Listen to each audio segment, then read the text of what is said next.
அனைவருக்கும் வணக்கம். இன்னைக்கு நம்ம ராயன் திரைப்படம் அதை பத்தி பார்க்க போறோம்.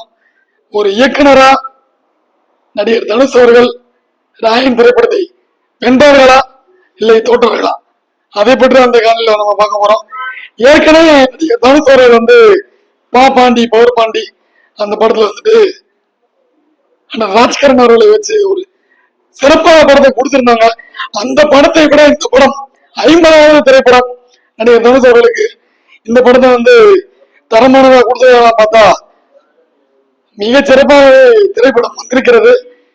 திரைப்படத்துல ஒவ்வொரு காட்சியும், அதாவது படத்துல பார்க்கும்போது இசையை வெளியீட்டு விழாவை கூட சொல்லியிருப்பாங்க.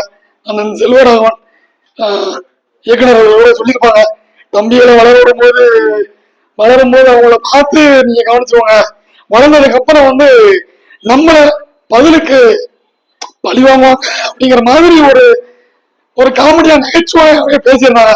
அதுதான் உண்மைங்க. அந்த அளவுக்கு நம்ம இயக்குனர் செல்வராகவன் அவர்கள் நடிகர் தனுஷ் அவர்கள் சிறப்பாக வேலை வாங்கியிருக்காங்கன்னு சொல்லணும்.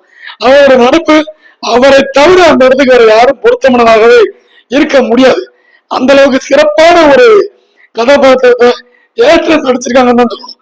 அதே மாதிரி நடிகர் தனுஷ் அவர்களுக்கு தம்பியாகவும் தங்கச்சியாகவும் நடித்த அத்தனை பேரும் தாங்க முடிந்த அளவுக்கு சிறப்பான ஒரு நடிப்பை வெளிப்படுத்திருக்காங்கன்னு அந்த படத்தை சொல்லி ஆகணும். கதைன்னு பாத்தீங்கன்னா, ஏற்கனவே அவரு வட சென்னை இந்த மாதிரி சின்ன சின்ன படங்கள்ல கேங்ஸ்டர் இந்த மாதிரி படங்கள்ல பண்ணிருப்பாங்க.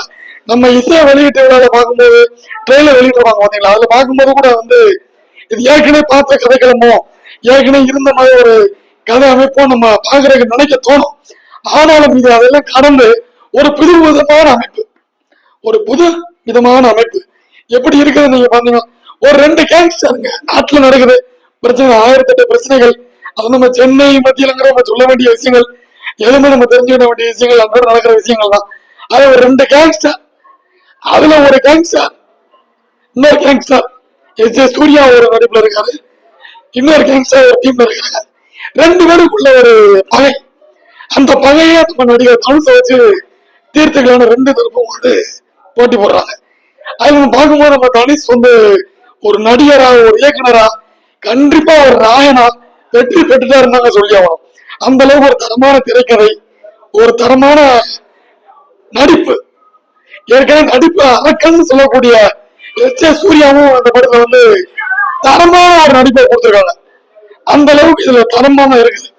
2 கேங்ஸ்டருக்குள்ள ஒரு பகை, அது ஏற்கனவே ஒரு கேங்ஸ்டர் நம்ம நடிகர் தனுஷ் போட்டு தள்ளிடுறாரு. மீது இன்னொரு கேங்ஸ்டர் அவரையே நீங்க போட்டு தள்ளிட்டீங்களா, அப்ப நீங்க எங்க கூட தான் இருக்கணும், எங்க கூட தான் வரணும்னு சொல்லி கூப்பிடுறாரு. இவர் வர மறுக்கிறாரு. வர மறுக்கிறனால இவங்க பழி வாங்கணும்னு நினைக்கிறாங்க சூர்யா. அதுல இவர் எப்படி காப்பாத்திக்கிறாரு, எப்படி அடுத்த கதை நகரங்கிறத அந்த கதையோட முக்கிய அம்சமே. அதே போல நாம் தமிழர் கட்சியோட கொள்கைக்கும் இந்த படத்துக்கு ஒரு சின்ன வித்தியாசம் ஒத்து போற மாதிரி இருக்குதுங்க.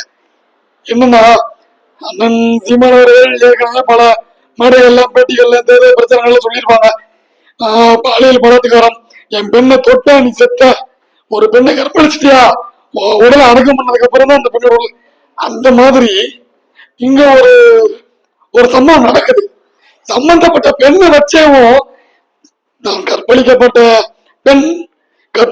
நபரை தானே தன் கையால அது ஒரு கொலை செய்யற ஒரு அருமையான சம்பவங்க.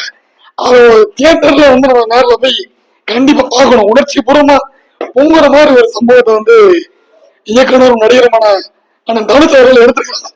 அதை நம்ம கண்டிப்பா தியேட்டர்ல ஒரு தனுஷோட 50வது படம் ரசிகரை கொண்டாடி தீர்க்கிறாங்க. அந்த மாதிரி ஒரு திரைப்படமா தான் அமைஞ்சிருக்குது. பிரகாஷ்ராஜ் அவர்களை பத்தி நம்ம சொல்லணும்னா, படத்துல பெரிய அளவுக்கு ஒரு ஈர்ப்பு, ஒரு பழைய வில்லன் அந்த கில்லி படத்துல வர்ற செல்லம் அப்படிங்கிற கேட்ட அளவுக்கு இல்லைன்னாலும் கூட ஓரளவுக்கு அவர் அவருக்கு வயசாயிருச்சு அப்படிங்கிறனால வில்லன் கதாபாத்திரம் தவிர்த்து ஒரு குணச்சித்திர நடிகர் அந்த லெவல்ல அவர் பண்றதுல இந்த திரைப்படத்தை அவர் ரொம்ப சிறப்பாகவே பண்ணியிருக்காருன்னா நம்ம சொல்லணும்.